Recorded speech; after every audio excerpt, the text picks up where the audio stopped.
No, Daddy doesn't even get to touch Mommy for a very, very, very long time.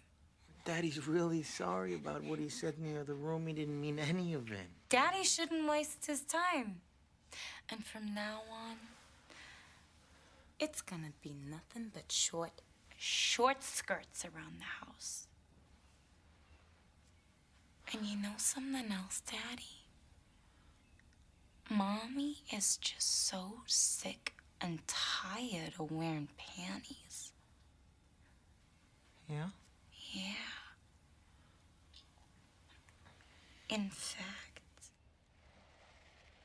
she's decided to throw them all away.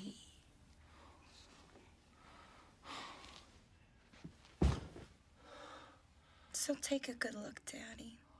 You're gonna be seeing an awful lot of this around the house. Oh, baby. Yeah, Mommy. Yeah. But no touching. Oh, gosh. How?